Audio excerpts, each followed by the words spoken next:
You ever feel like you're in limbo? Like you're not progressing forward? And you're not going backwards either, but you're not really moving. You're just kind of stuck in the circumstance that you've found yourself in? Yeah, man. That's where I'm at right now. It's like I know what I need to change and I know there's opportunity, but because of the circumstance I'm in, it feels like I can't move forward into these opportunities because things are about to change again. Like, I wouldn't even be able to give my word to a new employer about staying for a super long time just because I might move, and I might change areas that I'm in. So that would be difficult. So here I am stuck, kind of just holding it down, just kind of blowing with the wind. Yeah, it's crazy. And like where I'm at right now is like just covered in stuff that's about to be moved. I was doing my like drills earlier, like this YouTube video where I move around a soccer ball, and I'm like, man, I just have this area. Like I don't have a whole big field. I just have this small little area that I can kind of play around in. Like it's almost like a metaphor for life. Like you have your space, but you're caged in it. Yeah, like I'm in this little area. With that said, though, it's almost like it's beautiful because it's unique to each person, the situation they're in, and you can make the best with what you got. Because that's the whole point is like back in the day when I had nothing except like the positive, encouraging messages from my mom, like, oh, you can do like anything you dream about. And like I would look around and it seemed like all my friends had more, like they had two parents in the house or they had like, you know, more money coming in. They had like, I don't know, a new pair of shoes or a bike that I didn't have. But over time, it was like because I had so little, what I thought was little, I looked out into the world and I saw other people with stuff, and I just had a burning desire to like go get and do things that were outside of my reach. And like, man, I made that happen, bro. It's like as a grown man at 33, like all my dreams as a teenager have come true. Maybe not all of them, but a lot of them. Like if you look back at your life and you're like, what was I dreaming about when I was like 15? Like I did that recently and I was like, dang, like I used to have these dreams about like traveling the world, and after like 18 years of working or whatever, like I did that. Like boom, I made that happen. I mean, it took 15 years, but I made that happen. Yeah, man, and I'm proud of myself for that. I'm stoked. Like I grew as a person. And that brings me into my next point is like you're kind of just well, first of all, it was my birthday like I don't know, 3 years ago or something. Maybe yeah, 3 years ago. And my mom was like, "Oh, I'm going to get my friend Corey to like read you like give you a tarot reading." And like I'm not like really into all that like, you know, I mean, I'm into some mystical stuff, but like tarot cards like I didn't really understand them, so I'm like, okay, like, you know, but he gave me the tarot reading and it was shocking. It was like one of those moments where it was just like, "What, dude?" Like he basically was like to have the new life that you want, you have to give up your old one. And like it was shocking to me cuz well, I don't know why, but I feel like I knew it was true, like what he was saying was the truth because it was like scary, like dang, you got to give up your whole old life. Like you have to sacrifice everything in your life if you want your new one. And you know, it was like a year later before I left for my trip, and it was true, man. Like it was true. Like I literally just had to like that was like the mental preparation that I needed, like the spark that like lit the fuse to like for the bomb to blow up, and then my life drastically changed when I left my apartment that day and I looked at my ex in the eyes and I was like, "All right, see ya." You know? Like it was a slow build up to that, and it was like boom, and then like, all of a sudden like, it was the biggest change that I had ever made in my entire life. And it was the best decision that I ever made. And if you don't know what I'm talking about, basically, 2 years ago, I left my apartment and I went to Asia, and then I just like didn't come back. It was a year and a half before I re-entered America, and now I'm at my mom's house. Full circle. But, like it was 15 years of good preparation for me to get in there. But I made it happen, and I didn't know like how I was doing it or why. Like I didn't even know that was the plan, and then it just all like fell together. But yeah, even with all this clutter, like it's necessary. Like I'm living in this space and there's boxes everywhere and there's hardly any space. But here I'm finding creativity and connecting with people through these YouTube videos, and like it's just so simple, but like it's beautiful. I'm like happy that I get to do that. And although my relationship had many challenges, my past relationship, my main serious relationship in my life, which I'm no longer in, it there's good takeaways, like I grew a lot as a person in that uncomfortable situation. There was joy and happiness, but a lot of discomfort because I didn't know how to navigate like with another person on that level. And as we all are, like I was just still healing as a person, which we're all doing that all the time. So it is what it is. We're all changing, but and learning. But yeah, she taught me the Marie Kondo method, which is this Japanese woman, and she basically teaches you how to like declutter your apartment. And it was like actually one of the best things I ever did, because even as a kid, I remember there was like a room in my house just filled with my mom's stuff, like just filled with these boxes. And luckily there was their own room for it, but yeah, it was just like holding on to stuff. Like that's where I'm getting with this. You're just holding on to stuff, and which in and the freedom and adventure that your heart desires lies beyond you holding on to stuff. Like we all have things that are useful to us, but what happens is we hold on to stuff and it actually makes us unhappy. Marie Kondo says you look at something in your house and you go, does this bring me happiness? And if it doesn't, you just throw it away. And like I think that's beautiful, and it's like a great metaphor for life because I mean, you might have all these things, but like half the things you own, you probably don't even use, or you haven't used in 6 months or a year. And at that point, like, it's just causing like mental clutter in your head. It's just like taking up space in your vessel, which you only have so much room for. You can only handle so much. And it's better to have space inside of you, inside of your house and inside of your soul.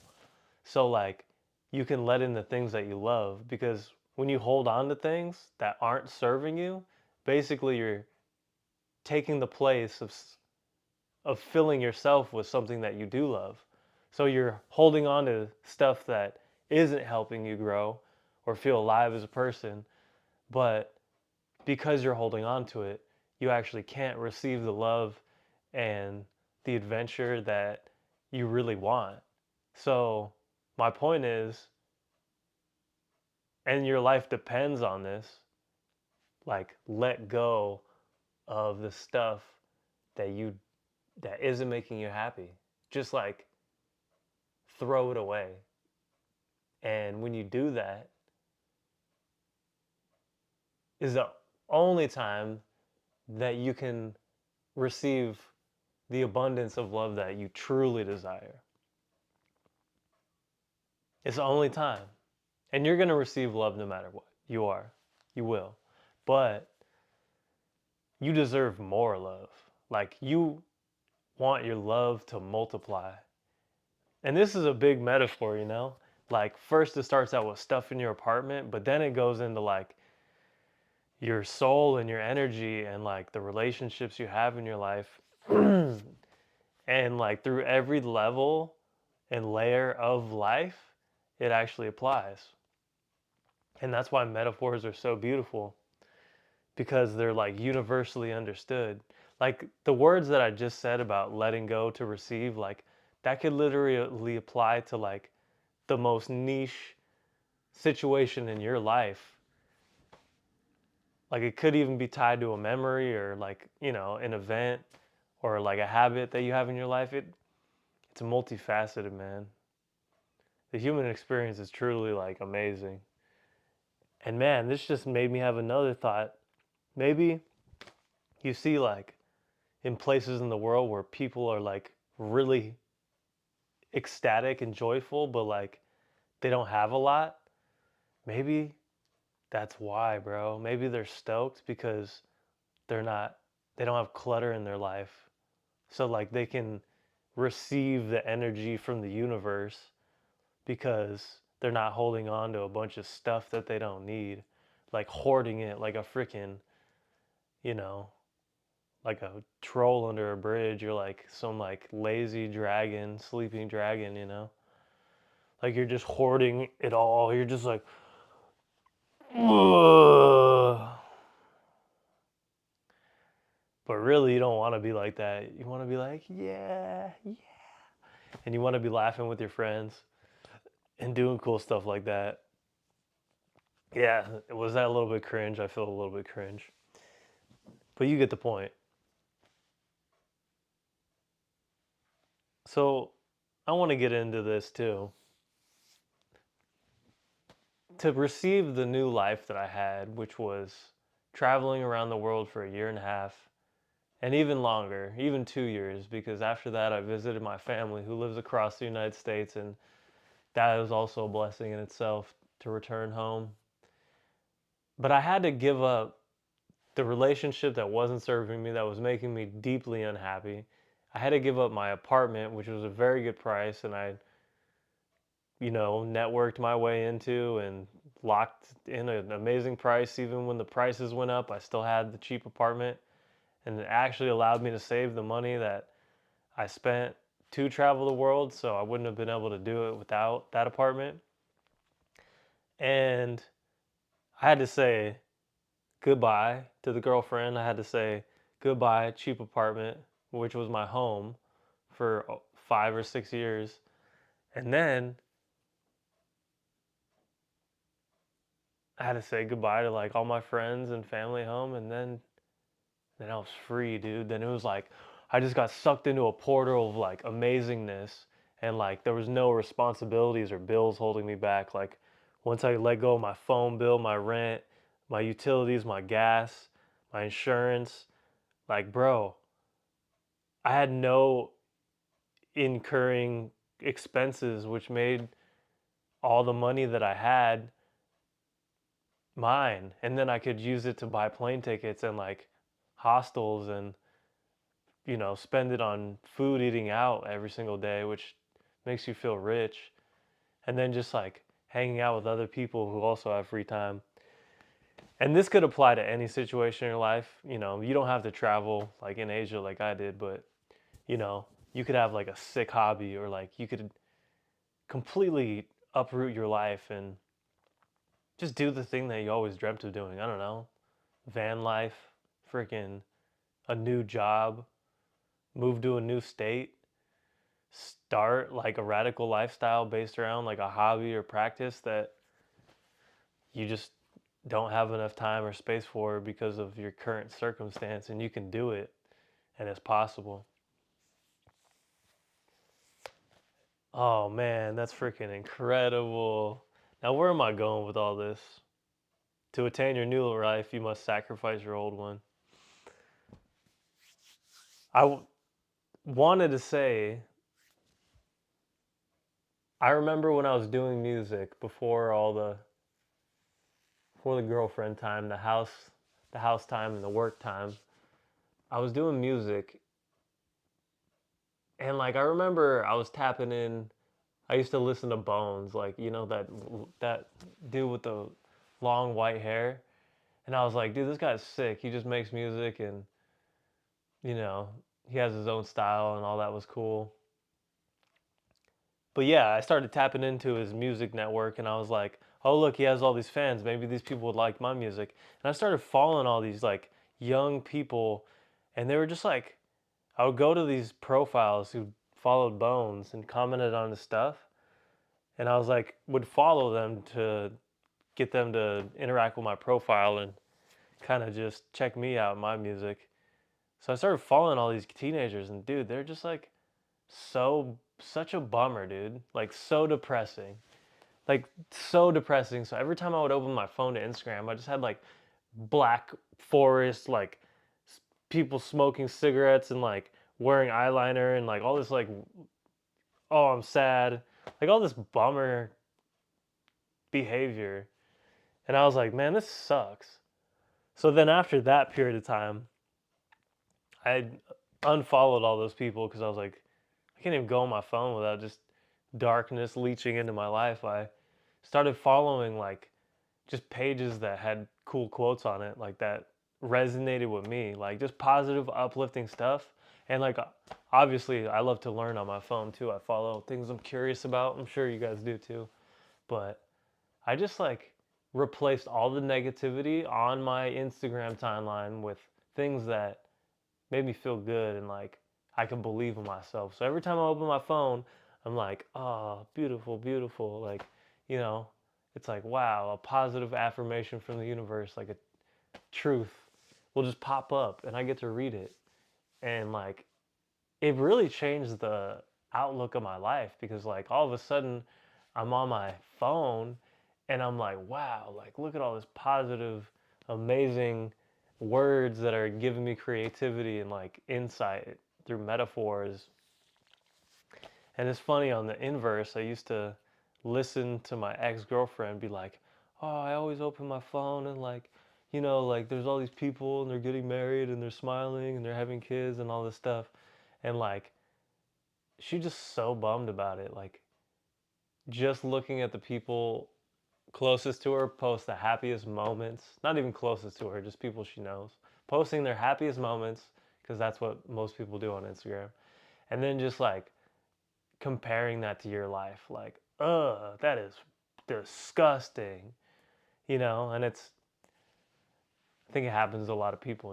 It's just like a human nature thing, or like it's just a weird byproduct of this crazy technology that we all have in our hands that is designed by incredibly intelligent people meant to hook and addict us to advertisements and sell us on things through consumerism and corporate interest.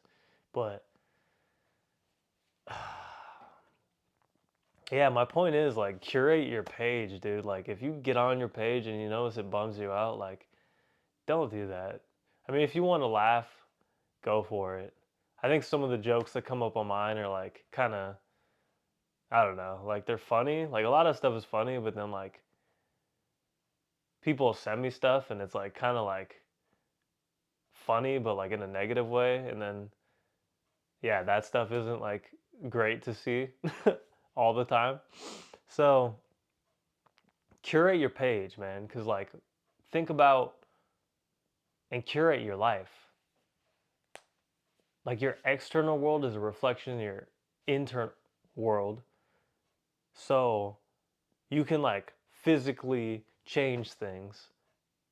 Like, and it'll make you stoked. Like you'll constantly be looking at things that are good and gives you hope and positivity. And like I think as humans we're very forgetful. So we need to be constantly reminded of all the good stuff. Like we can know like all the things in the universe and all the good things, but like unless they're brought to our attention and we like update, our servers, our brains, we just forget it. And then, judgment and doubt and fear creep in when you don't have good in front of you, because that's what happens. When the good is absent, the bad is just present, and you don't want that because it'll bring you down.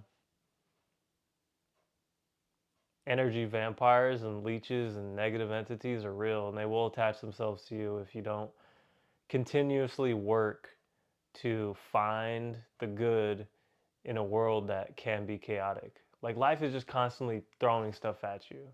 So you have to like seek good natured things and activities, or else you just end up like in a not good place. You know, you could end up homeless. You could end up gambling. You could end up drinking too much. Who knows, man? But yeah, so curate your world around you to reflect back to you what you want to see. And as I'm saying that, I'm like, I know I could do more of that in my life, which is beautiful because I'm learning from this realization I had and confirming it by repeating it to you.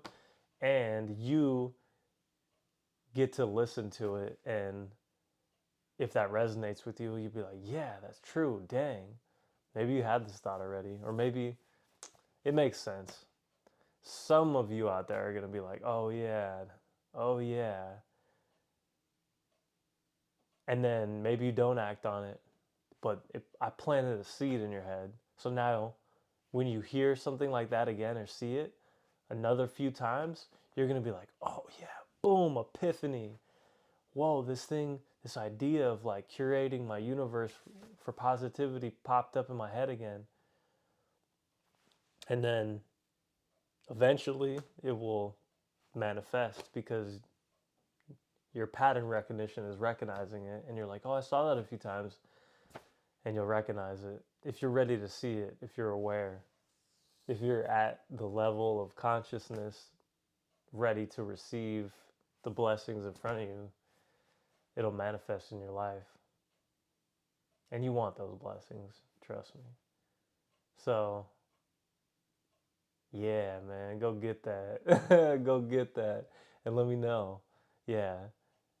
Let me know how you do that in your life. When I say these things, you're going to have ideas in your head on how you can do that in your own way. And I'm really curious on what those ideas are. So if you have any ideas or thoughts around what you could do around you to create a positive reflection back to yourself, to like let your soul know that it's on the right path and keep it in the balance of the yin and yang, so you can keep on growing and expanding yourself as a human being through time and space. Damn, baby. We philosophical in here. All right.